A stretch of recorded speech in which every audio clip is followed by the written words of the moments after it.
পুরা ইউরোপ জয় করতে মুসলমানদের সংখ্যা লাগছে 7,000। এর মধ্যে একটা কবরস্থান আছে, কবরস্থানটার নামই হচ্ছে মাকবারাতুল মুজাহিদিন। আমার নিজে ওই কবরস্থানে আমি গেছি। খুব বেশি কবর সেখানে নাই, অল্প কিছু সংখ্যক মুসলমানের আত্মত্যাগ আর কোরবানির মধ্য দিয়ে পুরা ইউরোপকে আল্লাহ তাআলা বিজয় করায় দিয়েছে। সুবহানাল্লাহ বিহামদিহি। আবার সেই দিনটা আসবে, আসার জন্যে আমাকে আপনাকে হিম্মতওয়ালা মুসলমান হতে হবে, ইমানওয়ালা মুসলমান হতে হবে, জাগ্রত মুসলিম হতে হবে আমাকে আপনাকে। যদি আমরা ইনশাআল্লাহ দায়িত্বশীল মুসলিমের পরিচয় দেই, তবেই মুক্তি পাবে।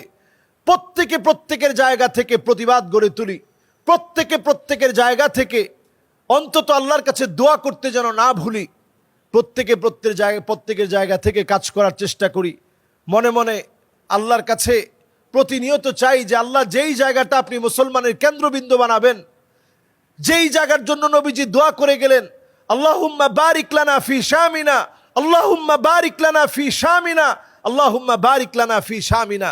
ওই পুরা শামের ভিতরে এখন একটা বিক্ষিপ্ত অবস্থা, সিরিয়ার ভিতরে মোটামুটি অবস্থার পরিবর্তন হয়েছে, লেবাননে আজও মুসলমানেরা ঝামেলার মধ্যে আছে, জর্ডানে মুসলমানেরা মোটামুটি ভালো থাকলেও পুরাপুরি ভালো নাই, ফিলিস্তিনের মতো ভূখণ্ড, যেটি আল্লাহর নবী বারবার যে ভূখণ্ডের কথা ইঙ্গিত দিয়েছেন হাদিসের ভিতরে, সেই ভূখণ্ডের ভিতরে জুলম আর জুলম চলছে।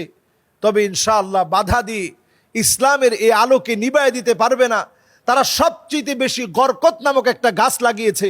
নবীজি বলছে এমন সময় আসবে ফায়াকুলুল হাজার ওরাই ইহুদি, একটা পাথর পর্যন্ত বলবে আমার পিছনে ইহুদি লুকায় আছে, এখনই তার কল্লা উড়ায় দাও। ওই সময়টা চলে আসবে ইনশাআল্লাহ, বেশি দিন দূরে নেই।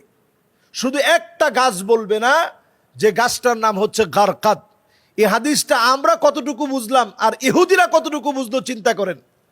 তাদের মেগা প্ল্যান আর প্রজেক্ট হচ্ছে শুধু গরকত গাছ লাগানো, সব দিকে তারা গরকত গাছ লাগিয়েছে। উদ্দেশ্য হচ্ছে যে নিশ্চয় আল্লাহর নবী বলছে, মানে এটা হবেই হবে। পাথর পর্যন্ত বলে দিবে আমার পিছনে ইহুদি লুকায় আছে। এখন তারা কত রকমের কত প্রযুক্তি ইউজ করছে, ওই প্রযুক্তির ফাঁকে যে মুসলমানেরা মাঝে মাঝে সামান্য শক্তি দেখায়, এটি আল্লাহর কুদরতি শক্তি। ছোট বাচ্চারে বলা হচ্ছে যে তোমার কি ভয় লাগে না, এই যে তাদের বোমারো বিমানগুলা চলছে, তোমার কি ভয় লাগে না? ছোট বাচ্চা সাংবাদিকদেরকে জবাব দিয়ে বলে, আমি বোমারো বিমানকে ভয় করব কেন? এই বিমানের অনেক অনেক উপরে আমার আল্লাহ আছে। সুবহানাল্লাহ বিহামদিহি। এটা হচ্ছে তাদের ইমানের অবস্থা, এটা তাদের ইয়াকিনের অবস্থা।